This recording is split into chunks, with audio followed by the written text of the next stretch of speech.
A lei que pune a discriminação racial está completando 25 anos. E para saber mais sobre ela e sobre as suas finalidades, eu vou conversar agora com Guilherme Nogueira, que é o coordenador nacional de formação política do Coletivo de Entidades Negras. Bom, Guilherme, quais foram as novidades trazidas por essa lei, que é a Lei número 7.716? A maior novidade foi a tipificação enquanto crime do que antes era tratado do ponto de vista jurídico apenas como que seria injúria racial. Ou seja, casos de racismo, casos em que uma pessoa vem a ofender outra pessoa como, enfim, utilizando da cor da pele, de uma forma pejorativa, né, por exemplo, chamando de negro, ou ofensas correlatas, macaco, preta fedida, enfim, esse tipo de ofensa. E outras atitudes também que podem chegar, enfim, se a gente imaginar, até o nível físico, né? Devido à diferença de cor de pele, que é entendido como diferença de raça.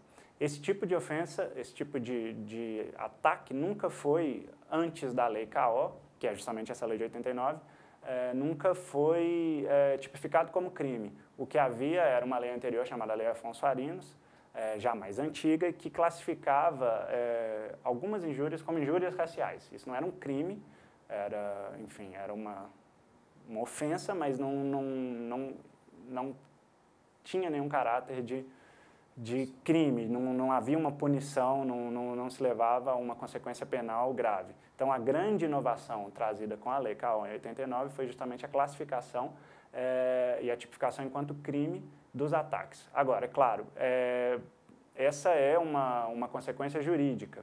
Ela também trouxe, por assim dizer, uma outra consequência que é simbólica, que reside no fato de que as pessoas passam a enxergar o fato de que agora a gente não pode ofender uma pessoa de outra cor de pele, baseado nesse tipo de quesito, porque isso é um crime racial. Então, ela tem também um valor simbólico, além do valor de tipificação enquanto crime da ofensa em si. Qual foi o impacto dessa lei?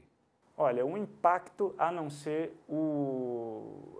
esse impacto moral, por assim dizer, que é justamente das pessoas buscarem, junto a si mesmas, não realizarem ofensas raciais porque poderia ser punido, então isso seria um impacto moral, mas outro disso, o impacto prático de nós vermos pessoas sendo punidas como racistas por crimes raciais, ele é quase nulo. Hoje em dia a gente percebe que, bom, se passaram 25 anos e embora não haja muita estatística, a gente percebe que há casos contados nos dedos de pessoas que foram efetivamente punidas por crimes raciais. E esses mesmos continuam acontecendo. Recentemente, aqui em Brasília, a gente, se não me engano, em Sobradinho, teve o caso de um senhor que ofendeu a uma atendente do cinema, chamando de macaca ou de negra fedida, enfim, fez uma ofensa racial e ele não foi punido como racista.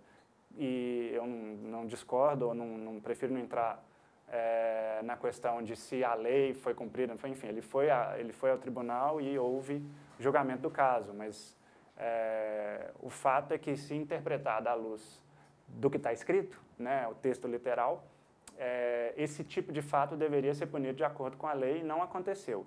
Já era reincidente, foi o 5º caso, e isso a gente escuta de uma forma geral repetidas vezes. Há repetidos casos de pessoas que ofendem as outras por questões raciais, não só relacionadas com cor de pele, mas também com diferenças religiosas que denotam a questão racial, por exemplo, religiões afro-brasileiras,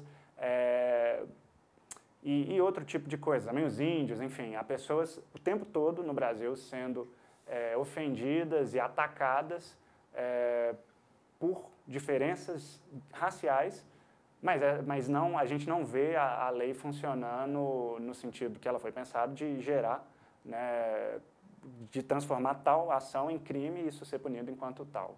Houve muitos casos de pessoas punidas pelo desrespeito à lei?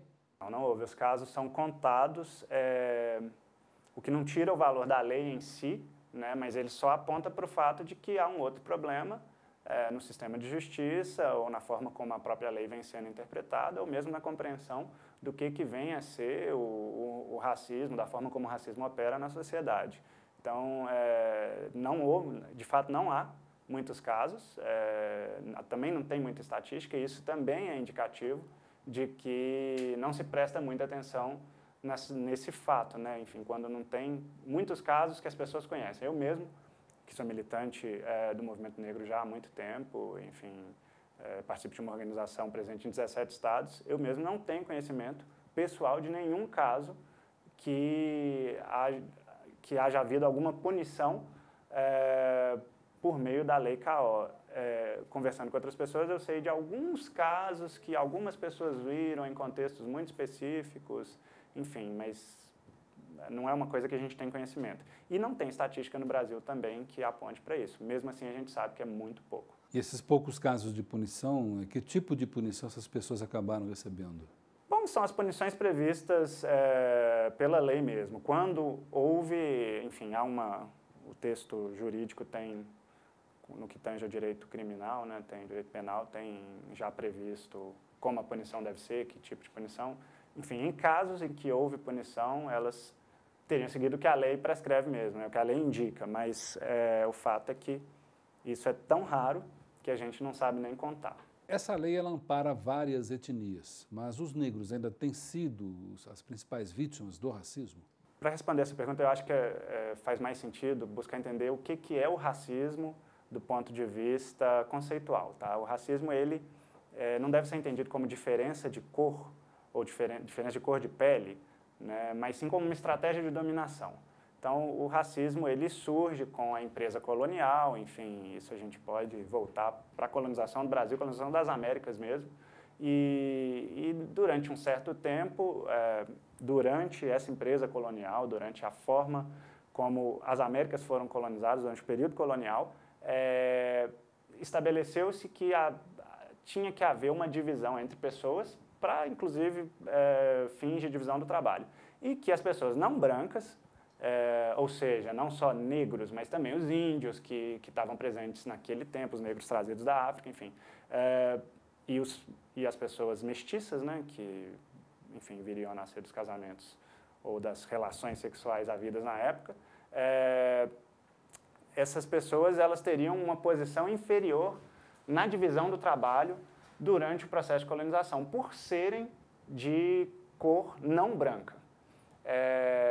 Então, ou seja, na verdade a gente não está falando de simplesmente uma crença de que tais pessoas seriam inferiores por alguma determinada razão, mas sim de uma estratégia em si de construção de nações, construção de estados, e uma estratégia de dominação em que se estabeleceu uma posição social, uma função social para diferentes indivíduos baseados no critério cor.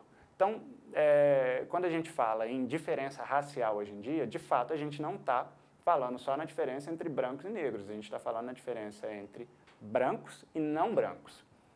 Basicamente é isso. Isso deve ser entendido sempre dessa forma, sobretudo porque o racismo não opera, embora haja esse tipo de crença, o racismo não opera ao contrário. Não existe racismo de negro contra branco. Existe sempre racismo de branco contra negro, de branco contra índio, de branco contra pardo e por aí vai. Por quê? Porque, de novo, é uma estratégia de dominação. Então, a gente percebe isso na nossa sociedade atual, sempre tendo o sujeito branco numa posição social melhor e o resto, as pessoas não brancas, em outras posições da escala, da divisão social. Então, enfim, a lei ela vem inicialmente, ela estava muito preocupada com a questão de diferença de cor de pele. Em um segundo momento, durante a década de 90, há uma reformulação no texto da lei CAO de 89, em que passa a ser considerada outras etnias, também diferenças raciais, diferenças religiosas e por aí vai, para poder abranger essas outras pessoas que também eram discriminadas em um tipo de discriminação que a gente pode classificar, partindo dessa conceituação de racismo como estratégia de dominação, que a gente pode, então, classificar corretamente como questões raciais mas que antes não estavam contempladas. Então, isso para dizer, digamos, o pano de base do que seria o racismo da forma como ele opera. Agora, é claro, no Brasil, a população negra ou parda, né, negra e parda, ela é a grande maioria. E é também, até por uma questão de maioria, a população que acaba sofrendo as maiores injúrias. Isso não é para dizer que, por exemplo, os índios não sofram com racismo, né? Há casos e relatos dos mais variados de racismo contra indígenas, de racismo contra, enfim, pessoas de outras etnias que também não são negras, ou indígenas, como japoneses, enfim. Há casos variados de racismo também contra essas etnias, mas acaba que, por uma questão quantitativa, eles recaem mais ou chama mais atenção o racismo contra negros. O racismo diminuiu no Brasil depois dessa lei? Não, são coisas diferentes. Uma coisa é a interpretação que existe do que pode ou não pode acontecer do ponto de vista jurídico legal, enfim. Então, o que a lei indica é que o Estado brasileiro entende que o racismo não pode acontecer. Isso é uma coisa. Outra coisa totalmente diferente é se o racismo acontece ou não. A gente precisa separar, então, a burocracia pública, o aparato jurídico, o aparato institucional legal do Estado, da vida social, enfim, em geral. A gente não pode falar muito da vida social em geral, mas sem querer generalizar muito, mas a gente tem que separar bem essas coisas. Por quê? Porque, de novo, uma coisa são as leis que estão escritas, outra coisa é a forma como a sociedade funciona. E a gente não pode, no que tange a racismo, de jeito nenhum dizer que porque existe uma lei contra o racismo, que ele deixe de existir. A coisa não é automática, ela não funciona dessa forma. O racismo, ele opera na sociedade de uma maneira muito diferente, ele é anterior à lei, até mesmo por isso existe uma lei contra o racismo. Então, isso não é para dizer que a lei não serve para nada, pelo contrário, a lei ela é um passo para que a gente possa tentar diminuir os efeitos do racismo. É um passo, inclusive, importante. A gente pode ver dessa forma a lei contra o racismo como um passo importante para diminuir os efeitos do racismo, não inicialmente não seria o racismo, mas os efeitos do racismo. E, claro, no longo prazo para diminuir o racismo, sim. Mas a lei por si só não implica em diminuição do racismo. Para isso, é necessário que haja uma mudança cultural, uma mudança na sociedade muito mais profunda, de muito mais longo prazo, e outras coisas precisam ser também trabalhadas, enfim, trazidas enfim, ações afirmativas, outros tipos de trabalho junto à sociedade, questões ligadas à educação, a mídia tem que fazer parte do processo, enfim, a gente tem todo um trabalho de reconstrução da sociedade para que a gente possa, de fato, diminuir o racismo. Nesse caminho, em 2010, veio o Estatuto da Igualdade Racial. Ele causou efeitos positivos? Olha, a compreensão que nós temos é a de que o Estatuto tem um valor simbólico interessante, né? Passa a ter um Estatuto, mas enquanto texto, a nossa compreensão não é a de que ele não traz nenhum tipo de inovação. Isso, inclusive, é pauta até hoje de discussão dentro do movimento negro, que é um movimento social bastante antigo e bastante diverso, em que a gente percebe que há pessoas que defendem o Estatuto da Igualdade Racial como tendo sido algo bastante positivo, por diversas razões, enfim, e um outro grupo de pessoas que defendem que não foi nem um pouco positivo, que simplesmente não responde aos anseios do povo negro no que tange à igualdade racial, e que, mais adiante, também não responde aos anseios de ninguém.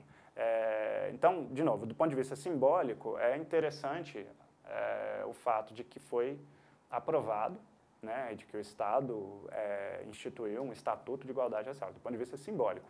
Mas, do ponto de vista prático, o Estatuto não trouxe nenhuma inovação, não trouxe nenhuma mudança no cenário, e a forma como o texto é redigido também não apresenta nada que vá, de fato, solucionar os anseios de igualdade racial que a gente poderia esperar num Estado como o Brasil. É até interessante, eu me lembro quando eu li o Estatuto da Igualdade Racial, a primeira vez que eu vi o texto, que eu comecei a rir, eu achei que era sacanagem. Eu falei, esse texto aqui, isso aqui que é o Estatuto, é isso que nós estamos aprovando? E, enfim, então, não é um texto que seja algo condizente com a necessidade do povo brasileiro de igualdade racial. E as cotas nas universidades públicas têm sido uma boa experiência? As cotas são, sim, uma boa experiência, ao nosso ver. Por um lado, as cotas nas universidades públicas, elas são, inclusive, a demonstração de que o Estatuto da Igualdade Racial não cumpriu o seu papel. Se precisou ter um outro programa de cotas posterior ao Estatuto, é porque ele não serviu. Agora, por si só, as cotas são bastante interessantes, sim. Primeiro porque elas atacam uma questão fundamental, que é a questão da educação, né? O acesso à educação. Antes havia uma elitização do processo educacional, enfim, da universidade, da forma como como ela funcionava, e com as cotas a gente ataca justamente o acesso às universidades públicas, né, principalmente, para as pessoas que antes não teriam esse acesso por diferenças na educação de base do Brasil. Então, isso assim, há muitas discussões relativas a se é justo a cota ser para o povo negro, porque, na verdade, quem não tem acesso a uma educação de base boa, quem não pode pagar por ela, então é o povo pobre, e por aí vai. E são coisas diferentes também que a gente precisa perceber, né? As cotas raciais, elas têm um valor simbólico também de reparação da dívida histórica que tem o Estado com o povo negro, né, oriunda de todo o processo do racismo ao longo de toda a existência do Estado. E, em suma maioria, é o povo negro que é o povo pobre, né, também pelo racismo, a forma como ele opera. Então, assim, as cotas, elas têm, sim, um valor interessante, né, de uma capacidade interessante de mudança social, por ela trabalhar com a questão da educação, né, para ela facilitar o acesso à educação por parte do povo que antes não teria acesso, em suma maioria, não teria acesso à educação pública e de qualidade, se não fosse por uma facilitação para a entrada, porque não pode competir das mesmas formas do processo do vestibular, da forma como ele é colocado. É claro que é um sistema que também ainda precisa avançar, enfim, as cotas não valem em todas as universidades públicas ainda há necessidade de cotas para acesso a concurso público, como vem sendo implementado, enfim.